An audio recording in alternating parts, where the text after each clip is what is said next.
Hello, നമ്മളിന്ന് കുറച്ച് ചട്ടിയൊക്കെ റീപോട്ട് ചെയ്യുകയാണ്. സംഭവം മഴയൊക്കെ ആയത് കാരണം മിക്ക ചട്ടിയിലും വെള്ളം കെട്ടി നിൽക്കുകയാണ്, പ്രോപ്പർ ഡ്രെയിനേജ് ഇല്ലാത്ത കാരണം.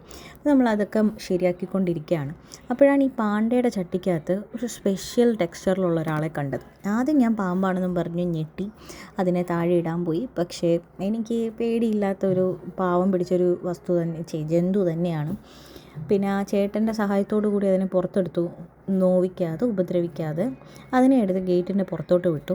തവളക്കുട്ടൻ, കുട്ടൻ മാക്രി എന്നൊക്കെ പറയുന്ന സാധനം. എന്നിട്ട് ഈ ചട്ടി നോക്കിയപ്പോൾ കാണാൻ ദേ വീണ്ടും ഒരെണ്ണം. അപ്പോൾ കപ്പിൾസായിട്ട് രണ്ടുപേരും കൂടെ അതിനകത്ത് ചില്ല് ചെയ്തിരിക്കുകയായിരുന്നു. എനിക്ക് തോന്നുന്നു അവരുടെ ഒരു വീട് എന്ന് പറയുന്ന സങ്കല്പമായിരുന്നു ഞാനിപ്പോൾ ഇവിടെ തകർത്ത് കളഞ്ഞത്. അപ്പോൾ ഈ രണ്ടും കൂടെ തിരിച്ചിതാ വന്നിട്ടുണ്ട്. റിവെഞ്ചാണോ എനിക്കറിയില്ല. ഞാൻ പിന്നെ നന്മമരായതുകൊണ്ട് അതിനെ വെറുതെ വിട്ടു, ഒന്നും ഉപദ്രവിക്കാൻ പോയില്ല. അതായത് ഏതെങ്കിലും ചട്ടി പോയി രക്ഷപ്പെട്ടോട്ടെ. പിന്നെ നമ്മളെപ്പോഴും ചട്ടി എടുക്കുമ്പോൾ അപ്പോൾ സൂക്ഷിക്കുക. ഇന്ന് തവളയെ കണ്ടുവെങ്കിൽ നാളെ ചിലപ്പം പാമ്പും കുഞ്ഞിനെ കാണാൻ പറ്റും. പിന്നെ മഴയൊക്കെ ആയിട്ട് ചില്ല് ചെയ്ത് നമ്മളെല്ലാ ചട്ടിയും പറ്റുന്ന രീതിയിൽ നിറച്ച് വെച്ച് പ്രൊപ്പഗേറ്റ് ചെയ്തു. മൈലോയും കൂട്ടിനുണ്ട്. മൈലോയ്ക്ക് ചെളിയായാലും പൊടിയായാലും ഒന്നുമില്ല, അതെല്ലാം ചവിട്ടിക്കൊണ്ട് അവിടെ വീട്ടിലോട്ട് വന്ന് കയറുക. പ്രത്യേകിച്ച് വികാരമൊന്നുമില്ലല്ലോ, അറിയില്ലല്ലോ ഇതൊക്കെ അഴുക്കാണെന്നോ അല്ലെന്നോ. അപ്പോൾ ഇങ്ങനെയൊക്കെ ഉള്ളൂ, ഇത്രയൊക്കെ ഉള്ളൂ. ശരി അപ്പോൾ.